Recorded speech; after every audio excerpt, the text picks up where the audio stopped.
In today's video, we're going to assemble this wooden straight back chair available from Amazon.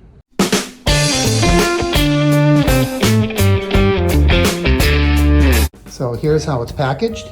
So it looks like it's pretty well packaged.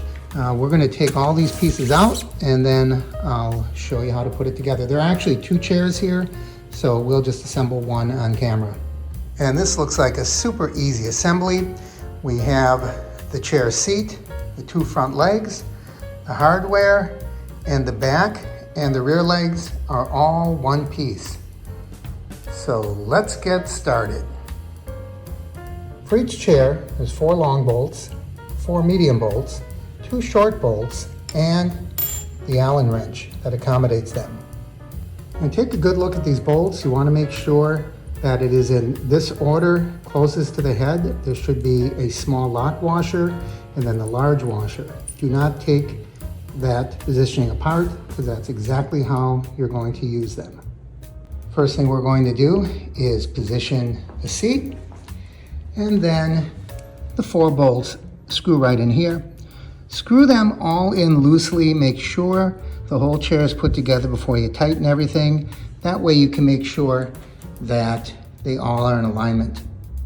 There they are. All 4 of these bolts are in place. They're snug but not tight. And next we're going to put the front legs on. Similar fashion. Just position the legs here and with the medium bolt screw it together. And the smallest bolts go right here and they attach the seat to the chair back. Just like that. All of those bolts are snug but not tight. Before you tighten them down, you want to set the chair on a smooth, even surface, and that will allow all the legs to even out, and then you can tighten them. And here's something I usually do with these cheap Allen wrenches.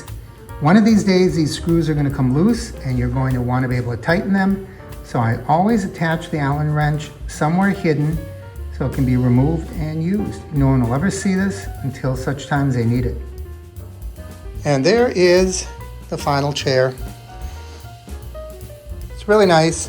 I'm going to be using this one for this small computer desk, which by the way is also available at Amazon. I'll link that down below. As for color, I don't think anyone would be able to tell. It's a little ivory compared to that tabletop, but if you weren't looking for it, I don't think you would even notice.